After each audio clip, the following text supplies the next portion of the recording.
Good morning, my Real News Midday TV family. Thank you so much for tuning in this morning, and I'm wishing for everyone a wonderful and a productive day. And in the news this morning, 185 pounds of cocaine seized at Norman Manley International. Investigators are seeking to identify the persons behind a shipment of more than 185 pounds of cocaine that was intercepted at the Amerijet warehouse located at the Norman Manley International Airport in Kingston on November 22. The police force's corporate communications unit said that the seizure was made about 10 a.m. by members of the Firearms and the Narcotics Investigation Division and the Jamaica Customs Agency Contraband Enforcement Team. It consisted of 78 parcels of white powdery substance resembling cocaine and weighing approximately 84.2 kilograms or 185.24 pounds. The CCU said it was concealed in 13 boxes of 2 kilograms Maggi seasoning, which were part of a larger shipment that included wines and beers. It said that the shipment intended for an address in Miami, Florida, was transported from the warehouse to FNID headquarters for further investigation.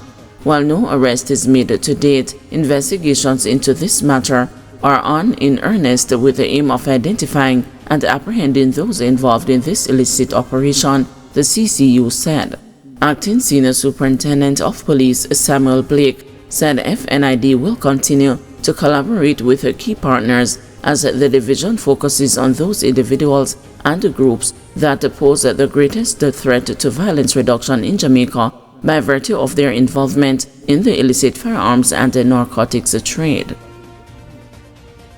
2 men arrested in Golden Spring following gun and ammunition seizure. 2 men have been arrested by the St. Andrew North Police following the seizure of a loaded firearm in Iron River, Golden Spring in the parish on Saturday. The Stony Hill Police say about 4 p.m. a team was on patrol in the area when members saw 2 men sitting at a shop, one of them wearing a ski mask. The police say the men started acting in a manner which aroused their suspicion. A search was conducted and a Taurus 9mm pistol fitted with a magazine containing 13 rounds of ammunition was reportedly discovered in a bag close to them. The men were held on suspicion of possession of prohibited weapon and unauthorized possession of ammunition. UK is seeking bargaining rights on behalf of hotel workers. The Union of Clerical, Administrative and Supervisory Employees, UKs, says it met with workers from 4 hotels on Saturday as the union seeks bargaining rights on their behalf. The meeting follows a series of protests by hotel workers over low wages and working conditions. The meeting was held in Oteria, St. Anne. UK's President Vincent Morrison told the news that the workers indicated that they wanted to be represented by his union on a number of issues: livable wage, trade union representation, decent work, housing, fixed-term contracts, the gratuity payment, which over time has assisted in the base wage of workers in the sector. He said a follow-up meeting should take place soon.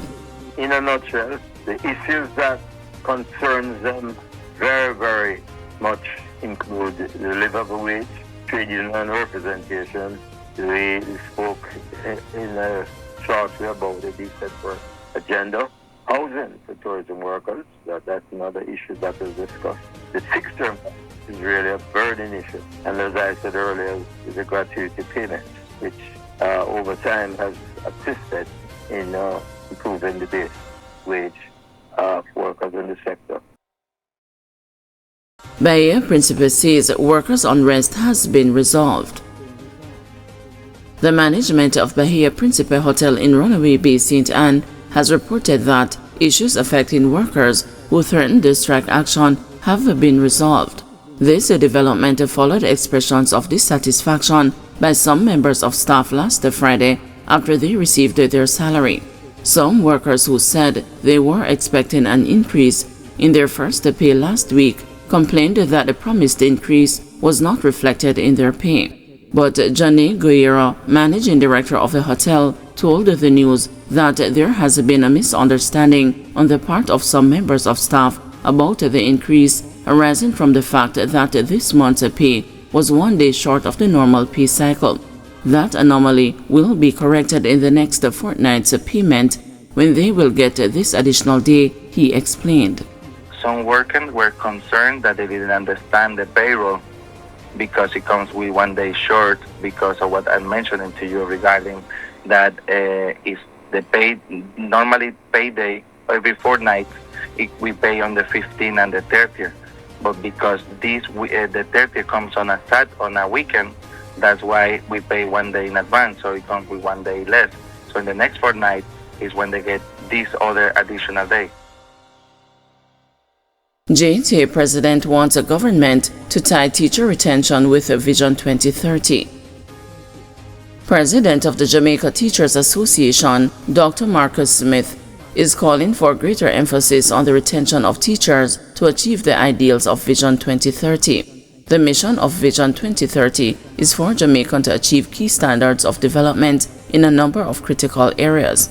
Dr. Smith, addressing a meeting of delegates of the association in St. Mary recently, said the government needs to provide financial incentives to retain teachers in the system. We cannot continue to underpay teachers and expect that they will have this achievement of Vision 2030, which espouses what I consider lofty and aspirational goals that Jamaica will have a knowledge-based economy. So who's going to implement it? And all the experienced teachers leaving. Marzano tells us it takes between 8 to 10 years of deliberate practice to improve what you do as a teacher and to reach the mastery. But we can't develop a high-quality education system if we have a revolving door model of education where people come and spend 1 or 2 years and leave. Who suffers? The children of this country suffer as a result of that. We have to get them to understand and start a national movement focusing on the value of education. Many parents will spend more money putting a $38,000 clocks on a child's foot rather than buying the book. Overwhelming support for policy change within the JCF. The Police High Command has received an overwhelming favorable response to a recent suggestion for uniformed members of the police force to wear neatly groomed beards. In a recent issue of his weekly column in the Jamaica Constabulary Force Orders, Police Commissioner Dr. Kevin Blake sought the views of force members on the wearing of neatly groomed beards while in uniform. The news understands that the proposal was followed up with a survey aimed at soliciting force feedback.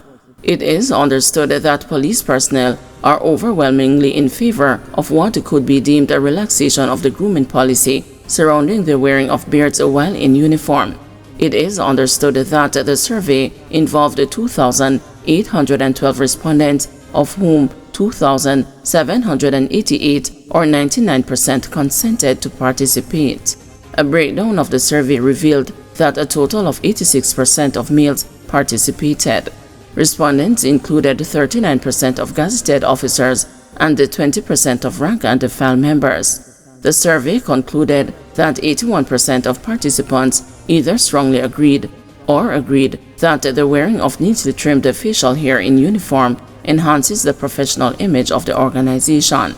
The survey also highlighted that 90% of respondents either strongly agreed or agreed with the statement the wearing of neatly trimmed facial hair in uniform is a sign of a modern police service. A mere 7% of respondents either strongly agreed or agreed with the statement the wearing of neatly trimmed facial hair in uniform may negatively impact the public's perception of police officers during the performance of their duties. It is understood that the Police High Command has promised to circulate a more detailed report on the study to force members. The High Command is also expected to start drafting an amendment to the force's grooming policy, which is expected to include the associated constraints and conditions. RADA shares tips for farmers to protect their crops as heavy rains continue. As persistent rainfall continues to affect sections of the country, the Rural Agricultural Development Authority is urging farmers to take proactive steps to assess and protect their crops during this period. Senior RADA Plant Health and Food Safety Officer Francine Webb told the reporters last week that the farmers should first assess their fields as soon as it is safe to do so in the aftermath of significant rainfall. what you would do is to conduct a field inspection. Here, you're checking for signs of disease, pest infestation, and the physical damage to the crops, she explained. You're looking for symptoms like leaf spots, wilting, or root rot, just to be able to get an understanding of what exactly is happening in your field, Webb informed her further. Notably, she said, farmers should prioritize drainage improvements in their fields. Webb recommended clearing drains and the trenches before the onset of heavy rains to prevent waterlogging and allow for the soil to dry more quickly, especially in areas prone to repeated flooding.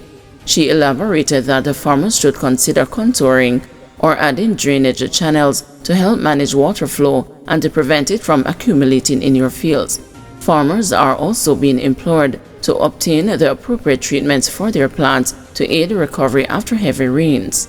Meanwhile, increased rainfall can create favorable conditions for the development of diseases in crops, particularly bacterial and fungal infections. Webb highlighted the need for farmers to take preventative measures by applying fungicides before symptoms appear. In anticipation of the rain, what you can do is to apply preventative sprays for diseases. We don't want to see diseases. You protect your plants or planted parts and leaves with fungicides, she stated. Here we are talking about fungicides such as your copper-based fungicides, and these will help in protecting your crops from common issues such as anthracnose and downy mildews, particularly with the increase in rainfall, Webb shared.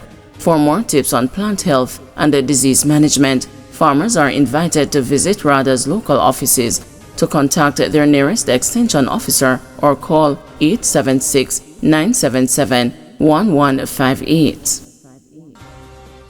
Guys, thanks for watching. Please join us this afternoon at 2 p.m. for another news update.